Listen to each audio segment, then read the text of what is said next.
Dobar dan i dobrodošli na ovu moju priču. Nadam se da se svi nalazite dobro. Puno vam hvala ako pratite ovu moju priču, ako pratite ovaj moj kanal. Ako do sada niste to učinili, nadam se da ćete danas pritisnite ono crveno dugme na YouTube gdje kaže pratite ili subscribe, i ako vam se sviđa delite na Facebooku sa vašim prijateljima.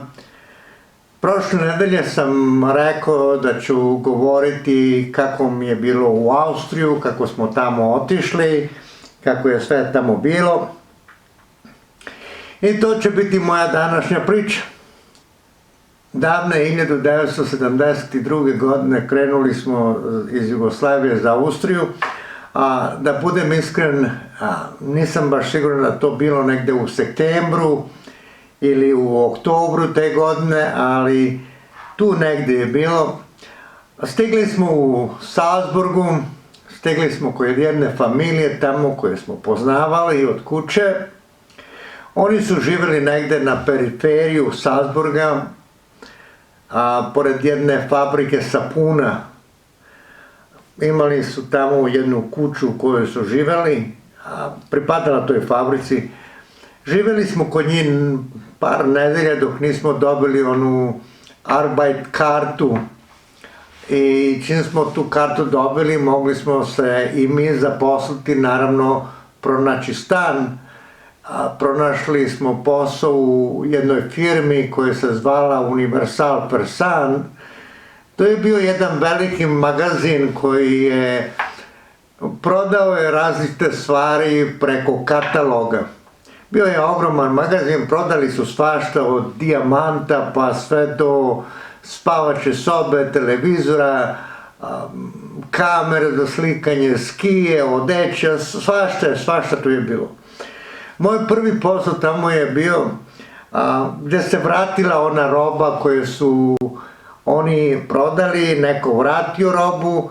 Tu su bili negdje jedno 10 stolova gdje su otvarali te kutije, bacali te kutije dole, ja sam iskupljao, sekao te kutije, složio i lepo poslao liftom dole da bi se odvele na đubre ili gdje su to odveli, da vam kažem, ne znam kako je dalje išlo. Posao je bio super, nisam nešto teško radio, čak ponekada sam morao da čekam da oni izbacuju na neku kutiju. Naravno, čistio sam oko njih da je uvijek bilo čisto, sve je bilo lepo. Plata mi je bila super, 4900 šilinga mesečno. Nažalost, ja od toga ništa nisam vidio. Kad sam dobio platu, to odmah moja majka i njen muž to su uzeli. I naravno, meni nije ostalo apsolutno ni jedan šiling. Pronašli smo jedan stan, jedan veo jako mali stan. Mogu da vam kažem da prva prostorija, tamo gdje je bio šporet, jedan stol, nekoliko stolice i jedna fotelja koja se prepravila u krevet. Ta soba bila je negdje 3 sa 3 metara. Iz te prostorije išlo si u drugu prostoriju, ali se trebali ići na stepenice, su kao bile 2 stepenice, a ta druga prostorija bila negdje 2 sa 2 metara. I u toj prostoriji bili su 4 kreveta, vojnički kreveti, znate, oni metalni, jedan dole, jedan gore, na drugu stranu opet jedan dole, jedan gore, postavljeni kao u L. Tamo sam spavao ja i moja sestra, u onu prvu prostoriju spavali moji roditelji. Da vam kažem da kad smo stigli u Austriju nisu vikali na mene, nisam batina dobio, sve je bilo u redu, sve do jednog dana. Mislim da je bilo kraj nedelje i došli smo kući. Moja mama spremila neku čorbu od krompira sa pilećem mesom. Mi se to sviđalo da jedem, ali uvek sam volao da stavim malo sirćeta, da bude malo kisela, i čim sam seo, uzeo sam sirće da tu stavim, hoću odmah, ne možeš ništa u to staviti, ješćeš tako kako je tvoja majka spremila, ne možeš dodati soli, ne možeš dodati sirće, jedeš tako. Ja kažem, pa ja tako ne volim jesti, ješću malo mesa i dosta. Kaže, ne. ili ćeš jesti sve ili ne jedeš ništa. Ja sam rekao u redu, onda neću jesti ništa. Onda on, ako ne jedeš, dobit ćeš batine i odmah se vatao za kaiš. Ja se digao sa stola, otišao do fotelje, on prema meni i mogu da vam kažem, ne znam šta mi toga dana bilo u glavu, ali sam rekao, dobio sam batine do ovog dana i više neću dobiti batine od nikoga.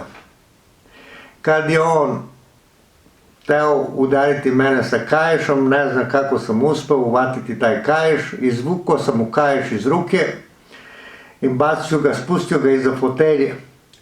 On je tako ljut bio i hteo da me udari sa rukom, da se ovako nekako povukao nazad, da me što jače udari. U to ja sam mu postavio nogu u grudima i gurnuo ga od mene. Nažalost, gurnuo sam ga prema izlasku iz stana, nisam mogao pobeći napolje, tu je on bio prema vratima, nego krenuo sam u onu drugu prostoriju. Išao sam gore na stepenici i bacio se u onaj dolni krevet, on jurne za mnom, se zapleo u moje noge ili u stepenicu, pojma nemam, i udari glavu u onaj gornji krevet i to za par sekundi on kao zastao, ja pored njega i napolje. Čuo sam majku kako viče, ubit ćeš mi muža, mangupe, šta ja znam, da vam kažem istinu. 2 dana nisam smeo kući, spavao sam na ulicu, ali mogu da vam kažem da kad sam se vratio kući, niko mi ništa nije rekao. Niti su mi rekli zašto si to uradio ili da su vikali na mene, apsolutno ništa. Ali neke stvari se od toga dana menjale. Batina nisam više dobio nikada, ali su počeli da mi ne daju hranu da jedem. Dobio sam malo da jedem kad sam došao uveče kući, na posao možda sam dobio parče leba, možda 1-2 parčeta salame i to je bilo to. Možda sam jeo 2 puta dnevno. Mogu da vam kažem da uvek sam bio gladan, a ipak imao sam sreću što sam upoznao jednu devojku, moja vršnjakina otprilike bila, i ona je išla u toj skupštini koju su oni išli. Ona je bila Austrijanka, u stvari otac je bio Slovenac, a majka Austrijanka. Imali su nju i još jednu ćerku, ali nisu imali nijedno muško dete, pa su tako privatili mene tako lepo kao da sam njihov sin. Svašta su mi dali, i po neku lovu, a i kad god sam otišao tamo kod njih lepo sam jeo, sve je bilo super. Posle par meseci preko skupštine, u toj skupštini gdje su oni išli, pronašli su neki drugi stan. Taj stan je bio van Salzburga, jedno 6 km van Salzburga, u jedan mali gradić ili selo, kako hoće da kaže, Antering.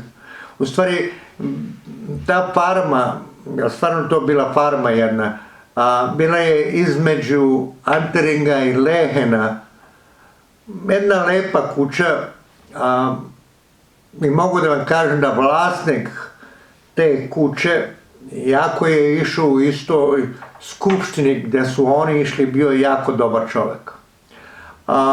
Svašta mi poklanjao.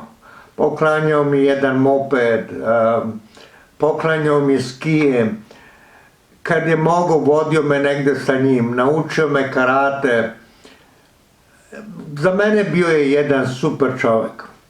Jednog dana me pozvao da idem negde sa njim, bio jedan vikend, i tako smo išli negde dosta daleko van Salzburga i bilo je negde popodne i kaže, ajde jedemo nešto. Ja kažem, nemam para.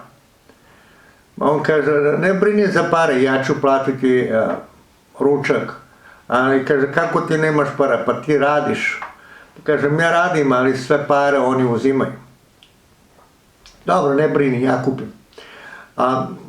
Čim je ona hrana stigla na stolu, mogu da vam kažem da nije tanjer ni dobro stigao na stolu, dok na tanjeru više nije bilo ništa. pogleda on u mene i kaže, pa ti si jako gladan. Kažem, pa jesam. Pa da ti daju da jedeš? Pa ja kažem, malo. Kaže, jel si još gladan? Ja kažem, malo. Naručio mi još jedan tanjir hrane i naravno on platio i kaže meni, slušaj, koliko zarađuješ ti? Pa ja mu kažem, skoro 5000 šilinga, onda mi je plata bila 4900 šilinga u toj firmi gde sam radio. A čak me prebacili sa jednog mesta, sada nisam više čistio, nego sam pakovao robu koja će izaći vani sada, koja se prodala. Posao mi je bio super, kaže, pa slušaj, ja ću ti dati jednu sobu, platit ćeš mi nešto tek toliko da ne bude džabe, možeš platiti 300 šilinga. Kaže, mogu, to nije puno, ali oni neće dozvoliti da ja izađem. Kaže, ti o tome ne brini, ja ću to sve srediti. Kad smo stigli kod kuće, otišao direktno kod njih, rekao im, dragi, više neće živjeti sa vama, ja ću mu dati posebnu sobu. Ako se približite njegovoj sobi, ako mu i dalje uzmete pare, ja ću zvati policiju. I tako je bilo. Toga dana sam se preselio u tu moju sobu. Mogu da vam kažem da je život bio jako lep. Imao sam svašta što mi je trebalo. Nešto sam kupio ja, nešto mi kupila familija one devojke. Para su mi dali. Ovaj gospodin gdje smo živjeli, isto tako prema meni je bio jako super, jako dobar čovjek. Jedini problem je bio što i dalje sam radio sa mojom očom i uvek nešto mu je smetalo. Uzeo sam godišnji odmor i došao za Srbiju. Kad sam se vratio iz Srbije, rešio sam da više neću raditi sa njim. Otišao sam kod jednog šefa tamo u firmi. Firma se zvala, ne znam da sam rekao, Universal Farsant. I rekao sam im da želim da napustim firmu, da neću više tu raditi. Da kažem iskreno, ni dan danas ne znam zašto su mi rekli to zbog tvog očuva, to ti radiš. Ja kažem, da.